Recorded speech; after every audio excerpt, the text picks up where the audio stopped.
Bismillahirrahmanirrahim. Alhamdulillahirabbil alamin wa bihi nasta'in ala umurid dunya waddin.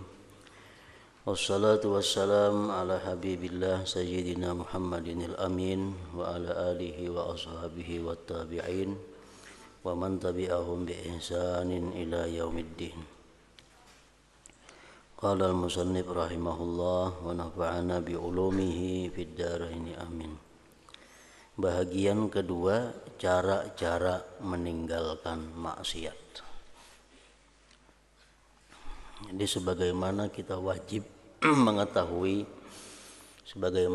wajib mengetahui hal-hal yang dipardukan oleh Allah, perkara-perkara yang diwajibkan oleh Allah, kita wajib mengetahui agar kita bisa melaksanakannya. Nah, demikian pula kita wajib mengetahui dan mempelajari tentang maksiat, dosa-dosa, hal-hal yang dilarang oleh Allah agar kita bisa menjauhinya atau meninggalkannya.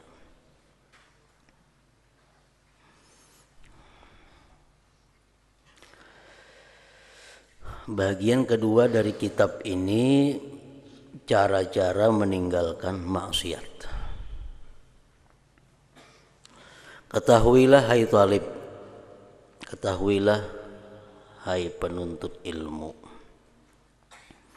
bahwasanya agama itu terdiri dari dua bahagian.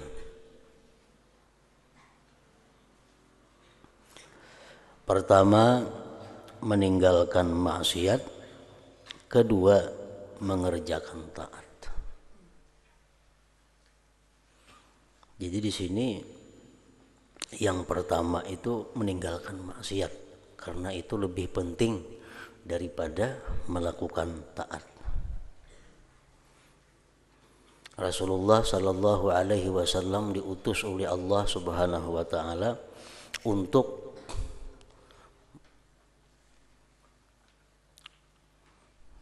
mencegah manusia daripada menyekutukan Allah. Jadi yang utama tugas Nabi kita itu adalah berdakwah kepada orang-orang di Mekah itu agar mereka meninggalkan menyembah berhala. Nah, jadi pertama itu dulu meninggalkan menyembah berhala. Jangan sampai menyembah berhala. Bila sudah kada menyembah berhala, nah hanya bisa menyembah Allah Subhanahu wa taala. Jadi yang pertama adalah meninggalkan kemaksiatan dulu. Meninggalkan kemaksiatan, kemudian hanya mengerjakan ketaatan. Jadi tubuh kita seperti wadah umpamanya, wadah bejana. Nah, bejana itu sudah berisi macam-macam yang kada baik. Wadah yang ada pada kita ini berisi kumpulan-kumpulan yang buruk, kumpulan-kumpulan yang jahat. Sebelum wadah itu kita isi dengan sesuatu yang baik, sebelum wadah itu kita buati hal-hal yang bagus, terlebih dahulu tentunya kita bersihkan wadah itu daripada yang kada baik. Sudah bersih, sudah disabun, sudah hilang bau yang kada nyaman, hanya kita buati sesuatu yang baik. Nah, kayak itu juga tingkah laku kita.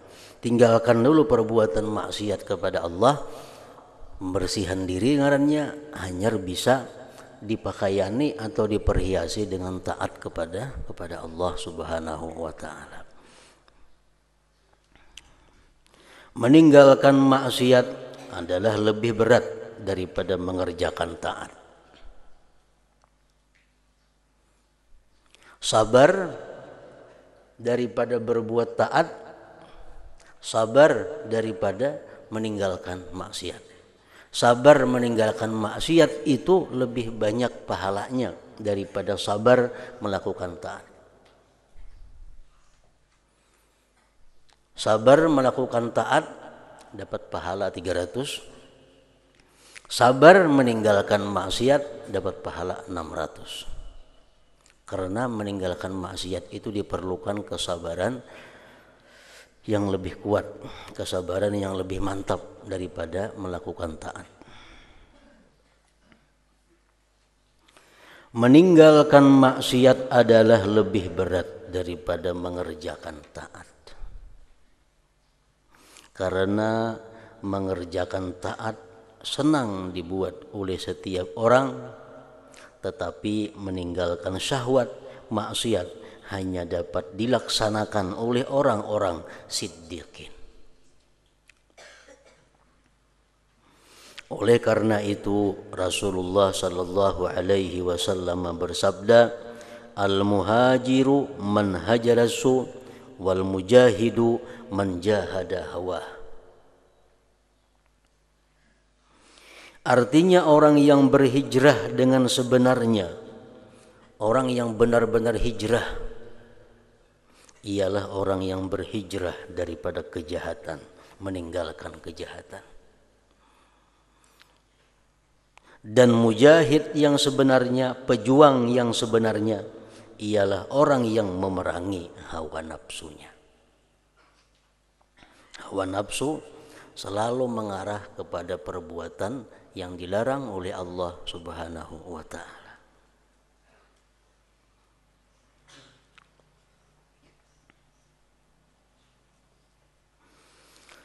Pasal pertama, cara-cara meninggalkan maksiat yang zahir, maksiat anggota.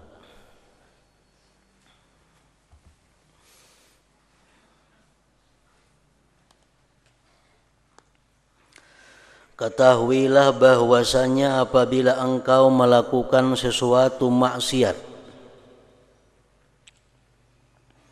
maka sebenarnya engkau melakukan maksiat itu dengan menggunakan anggota badanmu yang merupakan nikmat Allah yang dianugerahkannya kepadamu.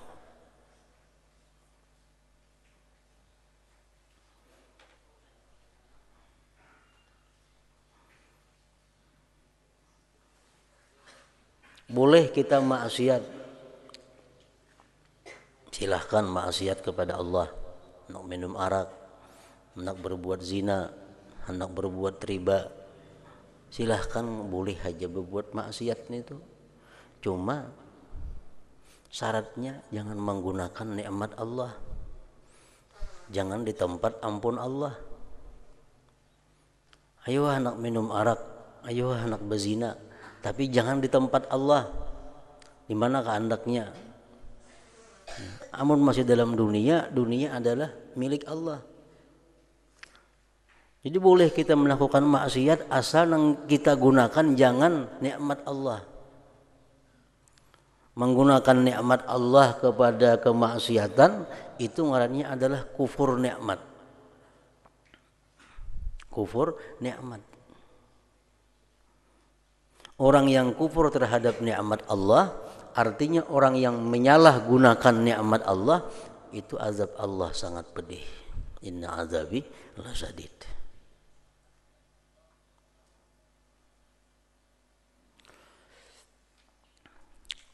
Apabila engkau melakukan sesuatu maksiat, maka sebenarnya engkau melakukan maksiat itu dengan menggunakan anggota badanmu yang merupakan nikmat Allah yang dianugerahkannya kepadamu, dan menggunakan amanah yang diberikan kepadamu, kepercayaan yang diberikan kepadamu. Allah memberikan kepercayaan kepada kita mata, memberikan kepercayaan kepada kita telinga, memberikan kepercayaan kepada kita kaki, tangan, dan sebagainya.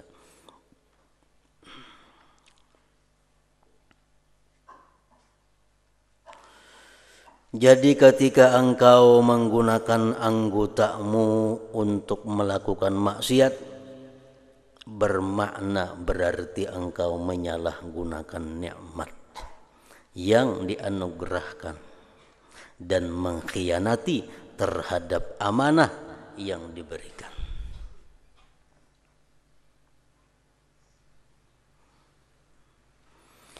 Dan anggotamu adalah rakyatmu. Tangan, kaki, mata, telinga itu adalah anak buah kita, rakyat kita. maka hendaklah engkau berpikir baik-baik bagaimana sepatutnya engkau menjaganya, menjaga rakyat itu. Sabda Rasulullah sallallahu alaihi wasallam, "Fakullukum ra'in wa kullukum mas'ulun an ra'iyyatihi." Artinya maka kamu semua adalah pengembala, pemimpin maksudnya. Dan kamu semua akan ditanyai tentang pengembalaannya, kepemimpinannya itu.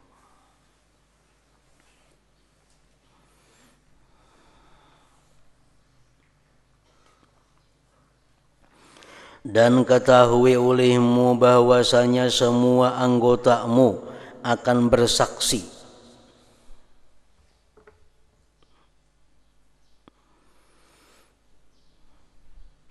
ke atas segala perbuatanmu di padang mahsyar kelak. Belum lagi ditambah saksi-saksi yang lainnya.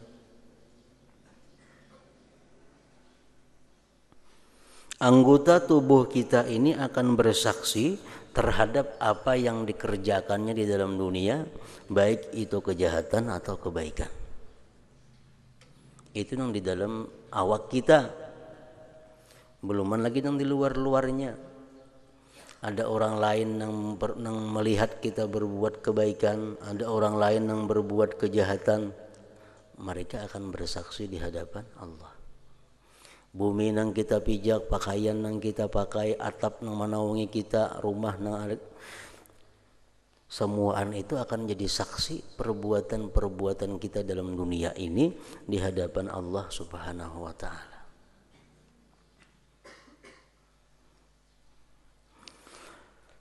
Semua anggotamu akan bersaksi ke atas segala perbuatanmu di padang mahsyar kelak, dengan menuturkan perkataan yang lancar dan terang.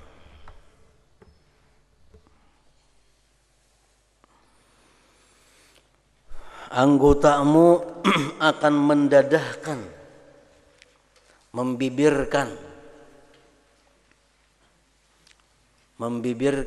membuka segala rahasiamu di hadapan perhimpunan agung di padang mahsyar.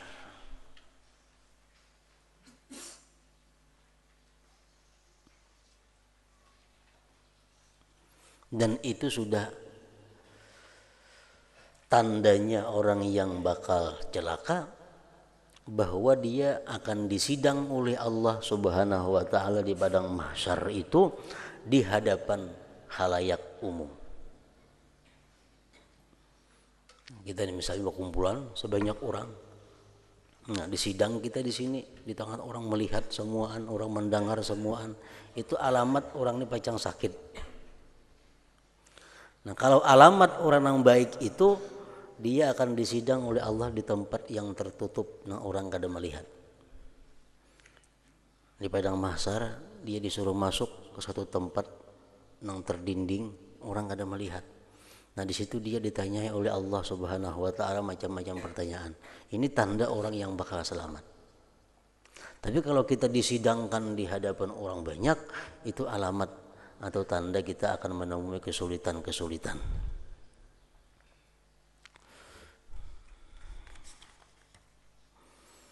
Dan anggotamu akan mendadahkan, membibirkan segala rahasiamu di hadapan di hadapan perhimpunan agung di padang mahsyar. Dalam hal ini Allah Ta'ala telah berfirman, yauma tashhadu alaihim alsinatuhum wa aydihim wa arjuluhum bima kanu ya'malun. Maksudnya di hari itu, hari kiamat, akan bersaksilah ke atas kamu oleh segala lidahmu, tanganmu dan kakimu dengan segala sesuatu yang telah kamu perbuat di dalam dunia dahulu.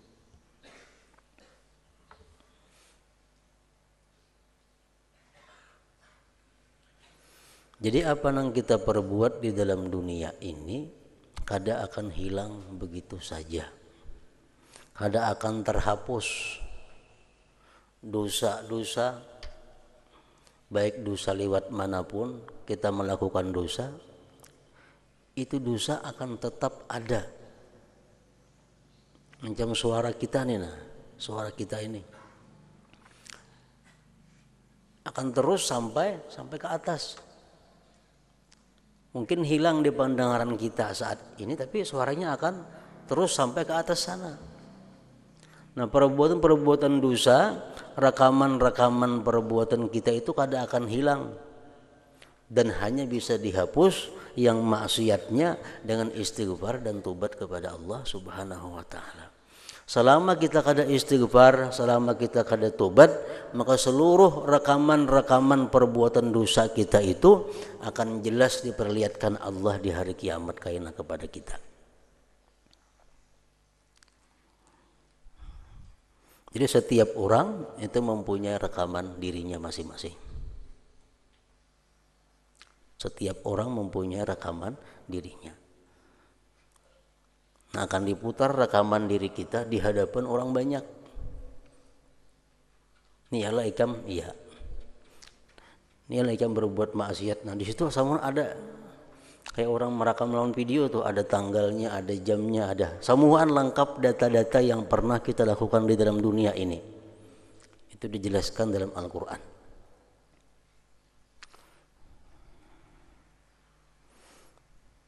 Bahwa tidak ada perbuatan yang sekecil apapun, yang sebesar apapun, melainkan semuanya ada dalam catatan Allah. Artinya dalam rekaman di sisi Allah Subhanahu wa taala. Jadi kita kada kau menghindar data-datanya lengkap.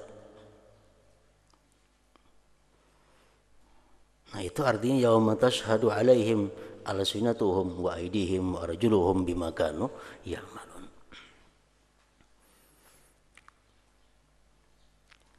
Artinya bukan dimaksud bahwa tangan ini berkata bahwa aku pernah memperbuat ini, bukan itu. Tapi lebih jelas daripada itu lagi. Lebih jelas daripada tangan kita berbuat kebaikan, bukan tangan yang bersuara aku berbuat kebaikan. Tangan berbuat dosa, bukan tangan aku berbuat dosa, bukan itu. Lebih jelas daripada itu. Bahwa terlihat dengan jelas gambar rekaman yang kita kerjakan itu di alam akhirat kaina, kada akan hilang.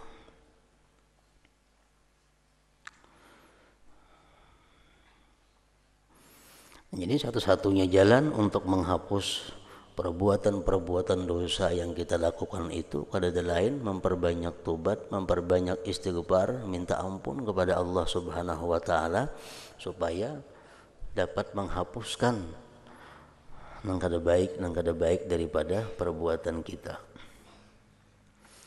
Di hari kiamat akan bersaksilah ke atas kamu oleh segala lidahmu,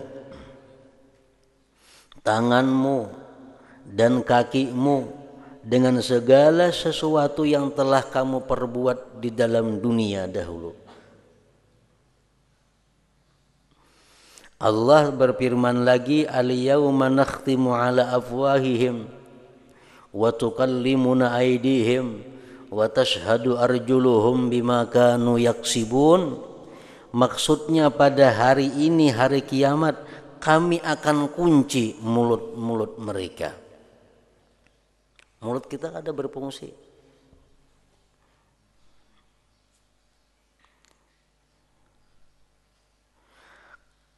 Akan kami kunci mulut-mulut mereka dan akan bercakap kepada kami tangan mereka. Dan akan bersaksi di hadapan kami kaki-kaki mereka terhadap apa-apa yang telah mereka perbuat di dunia dahulu itu.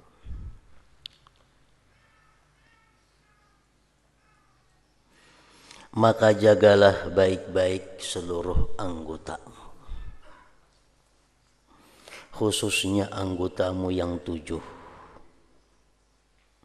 karena pintu neraka itu 7. Pintu neraka 7. Jahannam, Laza, Hutamah, Sa'ir, Sakar, Jahim, Hawiyah. pintu-pintu neraka. Dan telah ditentukan setiap pintu itu untuk dimasuki oleh kumpulan yang telah melakukan perbuatan maksiat dengan salah satu di antara 7 anggota badanmu. Orang yang banyak melakukan maksiat lewat matanya, masuknya sini. Orang yang banyak melakukan maksiat lewat telinganya, masuknya sini. Orang yang banyak melakukan maksiat lewat kemaluannya, masuknya ke pintu ini.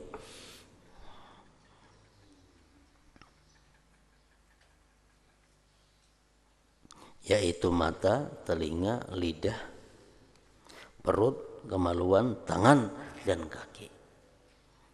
Nah, 7 anggota utama itu yang wajib dipelihara daripada perbuatan-perbuatan yang dilarang, perbuatan-perbuatan yang maksiat kepada Allah Subhanahu wa taala. Yang pertama, menjaga mata. Mata sebenarnya diciptakan oleh Allah Ta'ala untuk engkau dapat melihat segala sesuatu, sehingga engkau dapat menggunakannya si mata dalam menunaikan segala hajatmu, dan engkau dapat melihat dengan matamu akan keajaiban ciptaan langit dan bumi. Mata kadang-kadang melihat kepada yang diwajibkan oleh Allah. Mata kadang-kadang melihat kepada sesuatu yang disunatkan oleh Allah. Mata kadang-kadang melihat kepada sesuatu yang dimakruhkan oleh Allah. Mata kadang-kadang melihat kepada sesuatu yang dibolehkan oleh Allah Subhanahu wa taala. Jadi ada 5 macam penggunaan mata ini.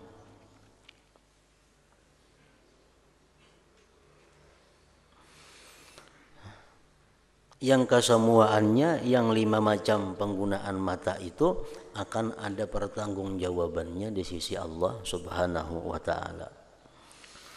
Maka sebenarnya diciptakan oleh Allah Ta'ala untuk engkau dapat melihat segala sesuatu, sehingga engkau dapat menggunakannya dalam menunaikan segala hajatmu, dan engkau dapat melihat dengan matamu akan keajaiban ciptaan langit dan bumi,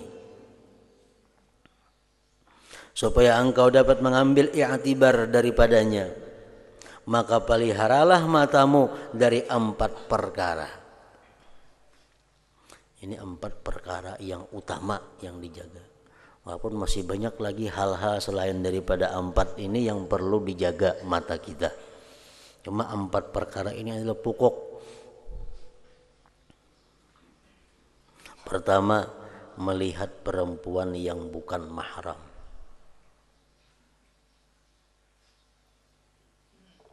Itu bagi laki-laki.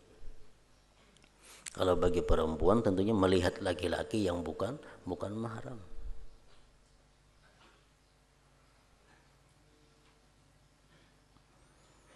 Melihat perempuan yang bukan mahram.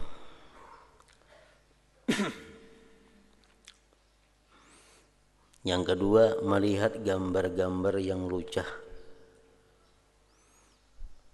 yang cerubu, yang porno, yang membangkitkan syahwat.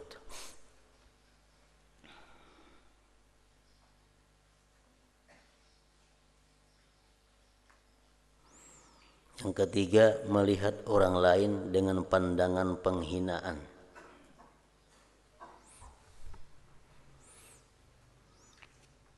Melihat orang lain dengan pandangan meremehkan.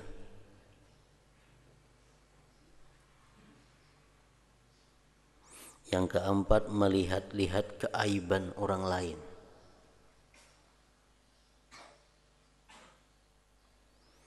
Nah, itu semuaan yang diharamkan oleh Allah. Termasuk lagi melihat sesuatu benda atau barang yang tidak diizinkan oleh pemiliknya melihatinya. Ada boleh juga. Misal orang ada berisi harta atau ada berisi benda yang disimpani orang. Nah, kita lihati, nah itu ada boleh juga. Termasuk yang diharamkan oleh Allah. melihati rumah, melihati isi rumah orang lain tanpa seizin pemiliknya, itu ada boleh juga. Kita bisa menjenguk rumah orang, itu ada boleh, termasuk perkara yang diharamkan oleh Allah. Jadi misal mengatuk beilang ke rumah orang, beilang ke rumah orang, ke rumah kawan, ke rumah siapa, mengatuk jangan menjenguk. Tuk tuk tuk nah kaca mata, nah kada boleh nih tuh. Nah, itu apa hukumnya, termasuk yang diharamkan oleh Allah. Itu ada nangka itu orang datang mengatuk-ngatuk menjenguk ke kaca, nah ngapa dijenguk? Padahal itu adalah sesuatu yang diharamkan oleh Allah.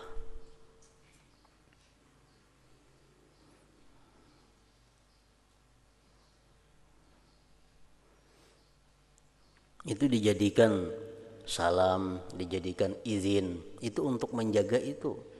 Maka kita mengatuk lawang, kita mengucapkan salam kepada orang yang kita hendak beilang, itu digunakan untuk menjaga sesuatu yang di dalam rumah. Jadi jangan hendak masuk menyerunung ke rumah orang, jangan. Kalau kada dikatuk dulu, kada assalamualaikum dulu, bila kada jelas ada izin nang di dalam rumah, kada boleh masuk.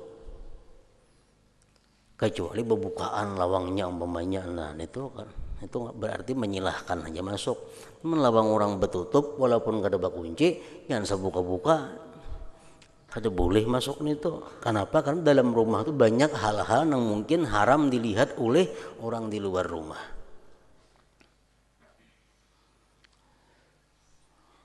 Kita beilang ke rumah orang umpamanya, beilang ke rumah orang, lalu ujarna ampun rumah, duduk sini nah. Itu wajib kita menurutin itu. Misal kursi kayak ini, hadapnya ke situ. Di sini ada kursi, hadapnya ke situ. Di sini ada kursi, hadapnya ke sana. Sini ada kursi, hadapnya ke sini. Itu kan biasa kursi nih. Datang kita beilang. Jadi jangan pun rumah, duduk sini nah, sebelah sini nah. Nah kita wajib duduk di situ. Hukumnya wajib duduk menuruti perintah nah ampun rumah nih. Kenapa? Karena ampun rumah ini menyuruh kita duduk di situ ada maksud. Pasti ada tujuannya. Jadi kalau kita masuk ke rumah orang itu, kemana orang rumah menyuruh duduk, di situ kita nang wajib duduk. Kada boleh sekanak seorang duduk di dalam rumah orang, kada duduk saja pun kita diwajibkan taat kepada nang ampun rumah. Karena ampun rumah ini bisanya menjaga. Kalau duduk di sini dilihatkan nampak dapur kelihatan. Nah, amun duduk di sini bisa kamar kelihatan. Nah, jadi ampun rumah itu menyuruh duduk di sini itu ada maksud tujuannya tertentu. Nah, jadi kita sini aja ampun rumah, duduklah di situ, jangan belai-lain pada situ duduk. Ampun rumah sudah menyediakan itu berarti ada maksudnya, ada tujuan tertentu.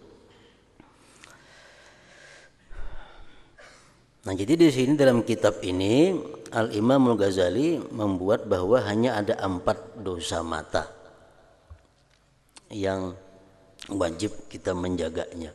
Nah, 4 ini merupakan pokok. Pertama, melihat perempuan yang bukan mahram atau melihat laki-laki yang bukan mahram. Yang kedua, melihat gambar-gambar yang lucah yang membangkitkan syahwat. Gambar-gambar porno yang membangkitkan syahwat. Yang ketiga, melihat orang lain dengan pandangan penghinaan. Yang keempat, melihat-lihat keaiban orang lain. Nah, yang kelima, melihat kemungkaran. Itu sama, hukumnya adalah haram juga. Melihat kemungkaran, melihat perbuatan maksiat tanpa melihat perbuatan maksiat tanpa ada kebencian dalam hati terhadap kemaksiatan itu. Kalau kita melihat satu kemaksiatan, kita berpindah kada kawa lagi, padahal kita kada senang lawan maksiat itu. Nah, itu sudah kita selamat. Tapi kalau kita melihat satu kemaksiatan, di hati kita kadang ada kebencian dengan maksiat yang kita lihat itu termasuk melihat yang diharamkan oleh agama.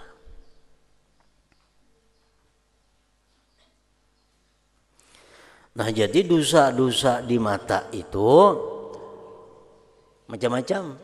Ada dosa besar, ada dosa kecil. Nah, kalau dosa kecil itu akan bisa hilang dengan sendirinya dengan melakukan perbuatan-perbuatan yang baik.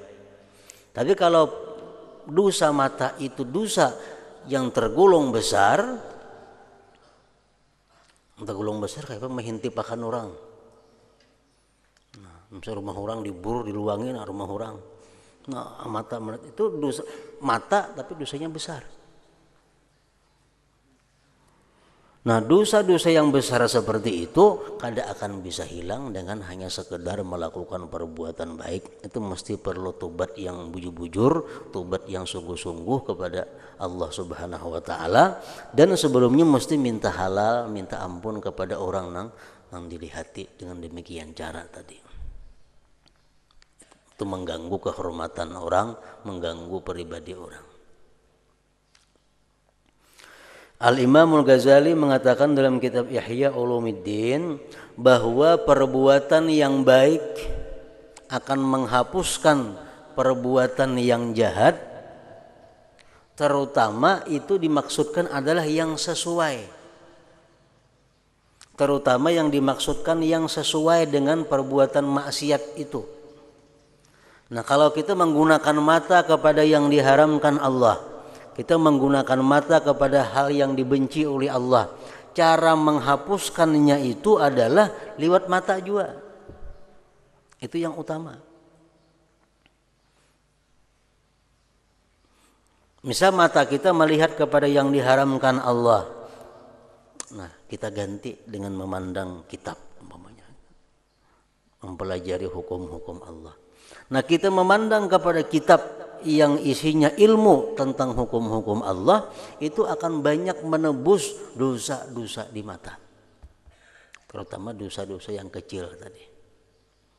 Nah, kita membaca Al-Quran walaupun hafal, membaca ratib walaupun hafal, membaca wirid walaupun hafal, tapi kita berkitab, berbuku, itu jauh lebih bermanfaat daripada yang berhafalan itu. Kenapa? Karena kalau bahapal itu kadang datang masuk dosa menghapus nang di mata. Nah, kalau kita berbuku ini membaca Quran Yasin padahal hafal berbuku, Tabarak hafal berbuku, wirid hafal berbuku, ratib hafal tetap berbuku. Itu gunanya apa? Untuk menghapuskan dosa-dosa kita nang kada karuan lewat mata. Nah, jadi perbuatan dosa lewat mata hendaknya ditebus dengan lewat mata juga. Itu lebih cepat menjadi Imam Ghazali menghapuskan dosa daripada yang lainnya. Misalnya kita berbuat dosa lewat mata, nah, lalu kita ganti dengan sedekah. Sedekah perbuatan baik juga. Nah, ini menghapuskan dosa juga. Cuma yang lebih tepatnya, yang lebih berpengaruhnya bila dosa lewat mata juga kita menebus lewat mata. Dan pahala lewat mata nang jelas, nang nyaman kita temui adalah membaca Al-Quran, membaca kitab. Nah, itu nyaman dosa pahala-pahala lewat mata nang nyaman digawi, nang dilaksanakan. Jadi setiap kali kita mutalaah, makin banyak kita menelaah hukum-hukum Allah, makin banyak kita membaca kitab-kitab, makin banyak dosa-dosa di mata yang dihapuskan oleh Allah Subhanahu wa taala. Apalagi kita misalnya membaca Quran sehari setengah jam, malam membaca Quran setengah jam. Nah, sejam sudah mata kita di jalan yang baik. Sejamlah sudah mata kita menghapuskan dosa-dosa di mata itu. Tambah kita pulang tengah 2 jam belajar membaca kitab. Tambah pulang kita siang tengah 2 jam memandang kepada kitab. Nah, itu samuan yang kita pandang-pandang itu adalah kebaikan yang menghapuskan dosa kita lewat mata.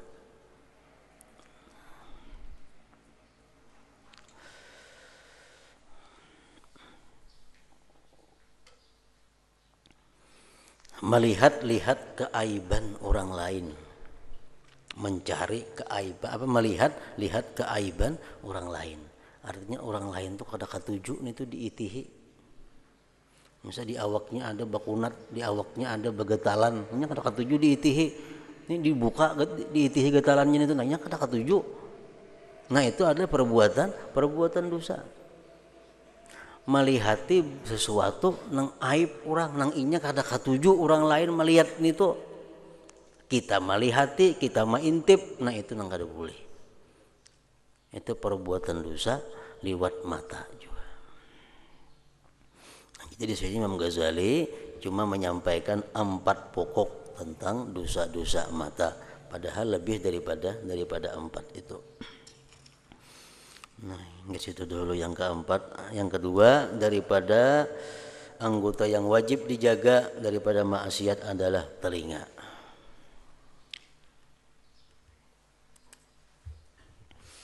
Ila hadratin Nabi sallallahu alaihi wasallam al-Fatihah.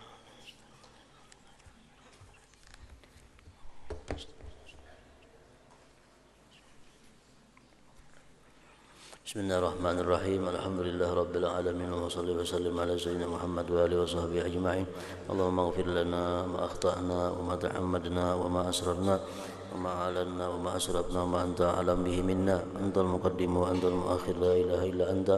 Allahumma anfa'na bima 'allamtana wa 'allimna ma yanfa'una wa zidna fahman wa ilman wa amalan wa hudan wa taufiqa bi rahmatika ya arhamar rahimin. Sallallahu alaihi wasallam Muhammad wa alihi wasallam. Alhamdulillah.